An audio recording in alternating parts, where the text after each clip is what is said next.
Seeing your smiling face back with a brand new album in short order, my friend. You came back and rinsed us quickly is great news. If the last record that you released at this point was about you coming to terms with your identity, Khaled and who you truly are, when did the idea for God Did come from and you decided to take it into a higher plane than your own personal space? You know, when I came up with the title, it was not, it resonated with me that to the point where I had to let it out, my soul, and spread it to the world. And what happened was the fans, it resonated with the fans. And I'm like, oh my God, they feeling what I'm feeling. And that's when I said it's going to be the name of my album. So, because I had another name for my album. Can you And tell us what it was? I mean, now it's it might be the next album. It might be the next. See, the ideas are always there. You just got to know when to give them to us. Right. And it's like, you know, when I said they didn't believe in us, God did. Like, you know, I felt like I was speaking for all of us. You know what I'm saying? And because some of these things that came in, it's a gift. That's what it is. It's a gift. It's a gift from God. It's a gift from God and the gods. It's true, from the gods on the mic and the gods in the arts and the gods who walk this earth and God who put breath into them in the first place, into all of us. But the point about the title that really resonated with me was that you brought your faith and the conversations you have in private into an environment in an open way for the first time. You've always been very open about your family, about yourself, about who you are and the path you want you and your family to walk, about the relationships and how important relationships are to your success. But you've never truly put God on the poster like this and said, you know, I ultimately have faith in something bigger than myself. And so how does this conversation occur? Not to be personal, but how do you apply this faith in your day-to-day life? And what kind of credit do you give faith for your success and for the life you live on this planet? I give all glory to God. You know what I'm saying? Everything you see me doing is from God's blessings. You know what I'm saying? And of course, my family, you know what I'm saying? And my kids. But, you know, God, you know, I said this many times, you know, God gave us life. So we can do anything we want to do, as long as we want to do it, and as long as we do it with love, and we're supposed to be out here doing God's work. So this album is like the new chapter of DJ Khaled, the new chapter of We the Best. You know, because I said this the other day. I said, man, you know, we win so much, this look easy, or we win so much, they think this is normal. You talk to the greats, you know this is not normal. Like, come on, this is 13 albums, Zane. Like, you know what I'm saying? Like, you know, my career's been doing this. You're right. It gets to a point where DJ Khaled showing up. Exactly. You're almost there. Yeah, keep going. Keep going. Any artist out there, any producer out there, any DJ, anybody in our world or any career knows when you continue to do this, it's the biggest blessing ever, because some people do this, look, and then do that. And some people do this, look. And then some people do this. You know, I'm taking a look at this track listing that everyone is now experiencing, and there's things that jump off the page for me. Everything is present and accounted for and of the quality we've come to expect and beyond. But there's certain things that even you know, when you look at your own track listing, you're like, what the have I just created? Look at this song with Eminem and Kanye West on it. What, Khaled, are we talking about here? Produced by Dr.Dre. This is a gift. This is a gift from Kanye, Dre, and Eminem. This is a gift. Not just to me, to the world. Yeah. Saying this is a gift produced by Dr. Dre and ICU, Kanye, Eminem. Me and Kanye worked on a few records, and we didn't finish them. They're incredible. We just didn't finish them. Kanye, he got so much going on. You know, he's doing a lot.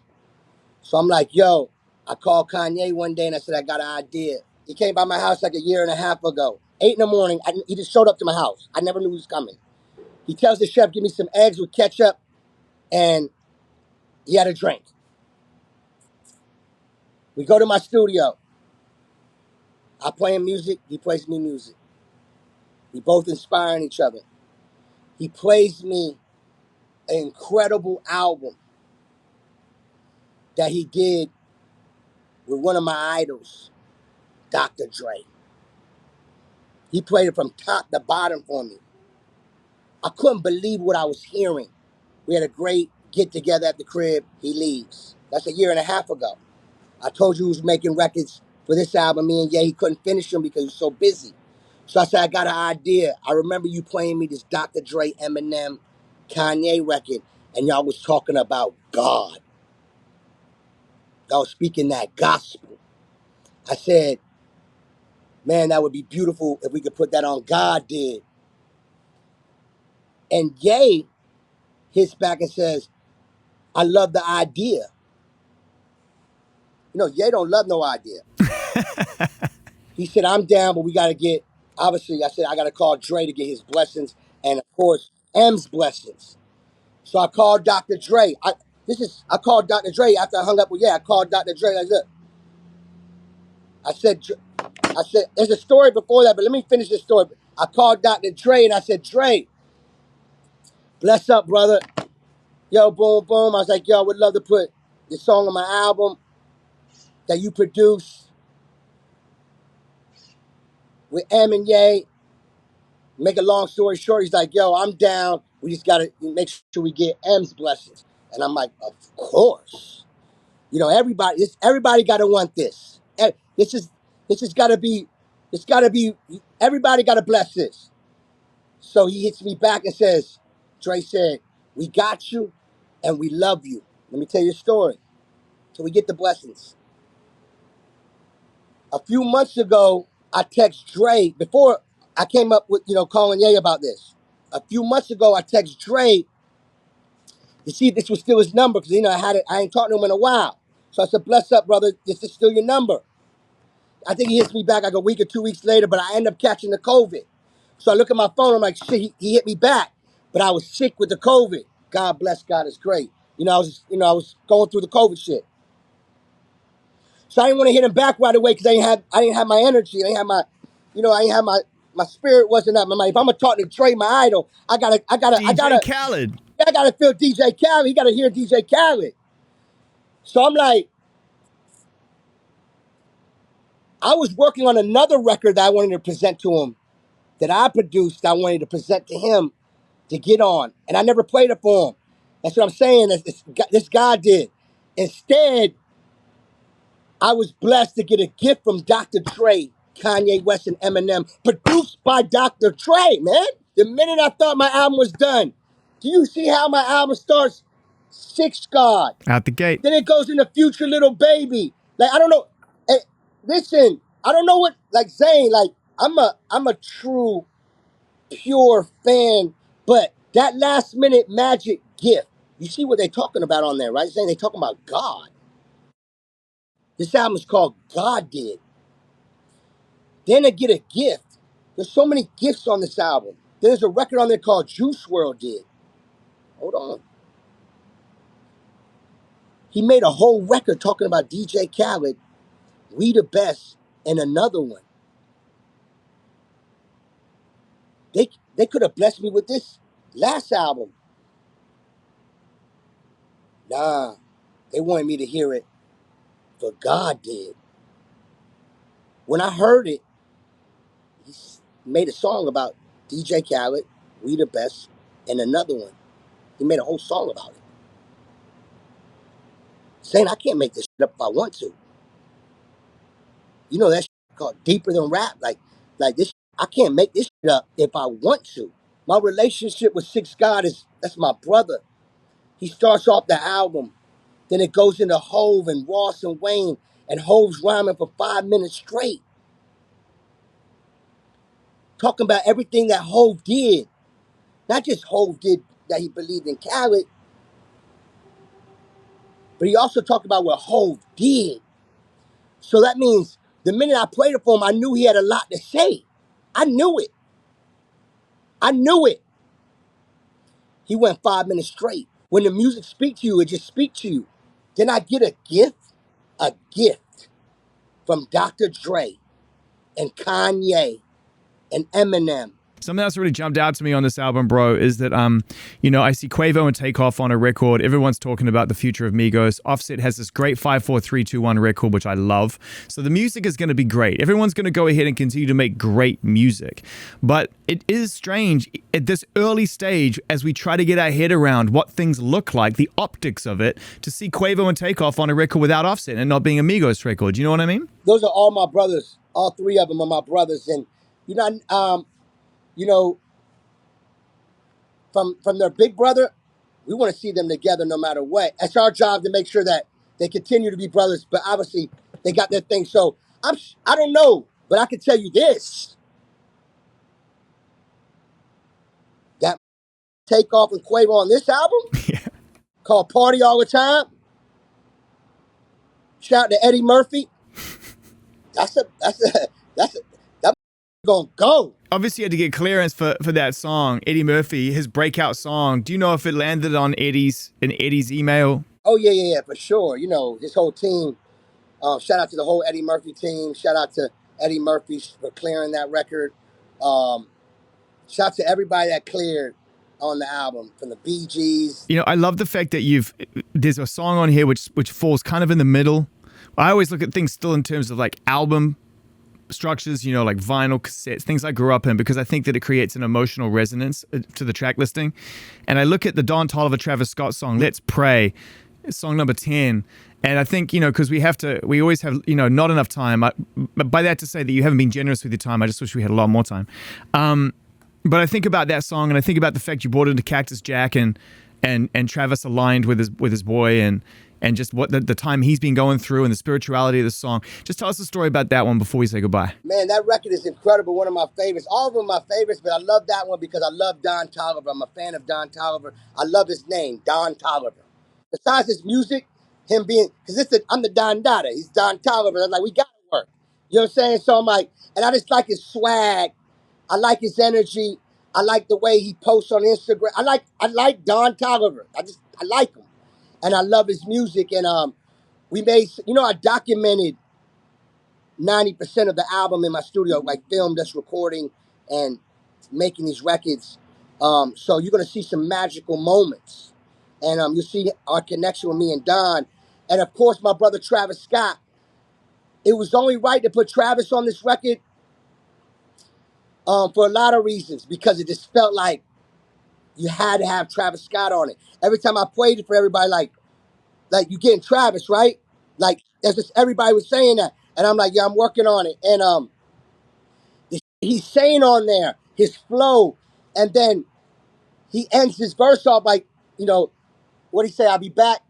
He ended his verse with a straight up, but he hit him with a straight up with like and it lasted for like 2 minutes of him going straight up, and it went into like melody. But then he was like, yo, I'll see you soon. Like, you know, I'm going back to Utopia. Like, yeah, he talking that shit, and Don talk. Yo, this album is called God Did, man. It's just a big blessing, brother. Like, it's like right now you catching me in a moment where, you know, the album just came out, and I'm like in my backyard, and I'm just embracing all this love, and like, you know, me as a fan, you know what I'm saying, just the way the album starts, you know, like from 1, 2, 3, 4, just the way it flows in, and I want everybody to take the shuffle button off. Your albums are always concept records in many respects. This one, a very deep and spiritual one for you and for fans of you and the music. And I think the last person that I want to get you just to share a couple of seconds about is someone who I think changed your life ultimately. And everybody on this album did. But I think that moment that you and Jay-Z really actually formalized your friendship in a business way, and you became partners in the DJ Khaled business, which is how I look at this now. Just his influence feels like it's strong. It's a personal and professional influence and an inspiration that he provides for you. You know, what ultimately is one of the best learnings you've taken from being able to move with Jay as Jay moves in a different and more sort of progressive and mature space? He's maturing better than almost any artist on the planet, I think. Yeah, you know, Jay-Z's also one of my idols too, and what I love about him, you know, I've always been a fan, not just from his music, just from his moves. You know what I'm saying? From business to being a father, and to be on top, and to watch everybody, you know, everybody through their career, people come at each other in some way when you're on top. And just to watch him as a boss and a don never let distortion get in the way of the blessings and the greatness. And look how far he's become, and he's just getting started. Not only is he a Billy, he's one of the gods. You know, a beautiful father, a great friend, built many brands, helped other great people become Billies, and helped me in so many ways. So, and then for him to bless my album the way he blessed my album, it's like, not only does he love me, it feels so great for him to be so in love with the music Yeah. in this day and time. You understand what I'm saying? Like, he ain't got to do none of this, but if the music speaks to him, he gonna do it. You know what I'm saying? And that was such a blessing, and that meant so much to me because not only does he trust me, he know it's special. Yeah. And that's why, but to answer your question, he's taught me so much. He's my brother, he's my friend, and I want to take my time and thank Jay-Z on this show. I love you, brother. We forever, and you're one of my idols, and me and my family are grateful. Here's what I want everyone to do. If you get a second today and you're a Khaled fan and you're wondering about how all this fits together, go and take a look at the tracklist thing. Go and take a look at the discography of DJ Khaled's albums in order. And what you're going to get, starting in 2006, is an album that says it all. It says, listen. Listen. This is an album. It's my first album, so listen to me. And from there, it's about establishing and manifesting greatness. From we the best and we global to victory, we did it. Then we're going to hold on to it because we the best forever. Right. Then I'm ascending into greatness. So kiss the ring. But times get tough. So I'm suffering from success. But that's okay because I've changed a lot. And now I found the key. And I'm grateful it was given to me because it allowed me to grow into becoming a father, which helped me find my identity, which is why I'm Khaled. And all of it rolls up to God. Man, yo, Zane, you broke that down. Like, I need that clip alone.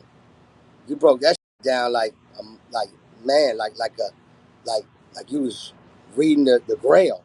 I just want people to remember you're honest and you put it through your art and you really care and your life story is being written album by album, project by project. We're grateful you share it with us, Khaled. It's good to see you, bro. Man, love you, brother Zane, man. It touched my heart, brother. Love you, man. Appreciate you, bro.